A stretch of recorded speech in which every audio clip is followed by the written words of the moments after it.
সারা দিন শেষে এইটুকু আরাম আমি তোমাদের দাদার কাছ থেকেই পাই। আরাম পেলাম, আর তোমাদের দাদাভাই যখন এইভাবে মানে দেয়। দাদা যেসুম এইভাবে দেয় সেসুমকার সাগরে ডাইরেক্ট ঝর্ণা নামে, তাই না বৌদি? ঠিক বলছি না? তো কেমন আছেন সবাই? আশা করি সবাই ভালো আছেন না? অনেক ভালো আছো না? আজকে কি নিয়েছি জানি, আজকে মজার একটা পুরা ট্রেঞ্চের বৌদিকে ডাইরেক্ট সাগরের মনে যেটা ঝর্ণা নামে এটার বিষয়ে আজকে আলোচনা করুম। পুরা স্কিপ ভিডিওটা দেখবেন, ভিডিওটা খুব মজা হবে। আপনারা স্কিপ করে যাবেন না, পুরোপুরি ভিডিওটা দেখবেন, আমার সাথে থাকবেন। কিরকম করা হয় তুমি নিচেই দাও তো, উপরে গেলে শব্দ হবে। আরে দাদা তুমি শুনতেছ না কে? উপরে গেলে মনে করুন যে চুকিটাও ভাঙে যায়, আর মনে করুন যে শব্দ হবে, তার মানে এটা কইতেছে বৌদি। তুমি আর কি কাম আছে, নিচে আরম্ভ করে দাও। মনে করুন যে নিচে মনে করুন যে তলে কোনো গিড়ে উঠবো, মনে করুন যে উঠো কোনো তো তুমি গিট দিবাই, মনে করুন খুব মজা হবে, বুঝছো? একবারে সেরকম হবে।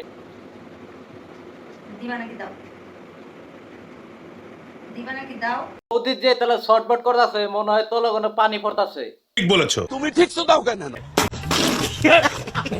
না মনে হয় বাতাসি যে গাম তো না রোদ গরমে গাইমে তোমার পানি পড়া হারে সেটা কইছি। তার মানে আন্নারা গেলে সিরিয়াস নেই না, আমি এই সুন্দর করে বুঝাই বুঝাই কইতাছি, আন্নারা গেলে সিরিয়াস কথা নেই। নাম যাবো না গা না ভাইরা, ঠিক আছে দেখতে। ও বৌদি তুমি যে তাহলে এভাবে এভাবে করতেছো, ওটা তো ডাইরেক্ট ফেটে যাবে।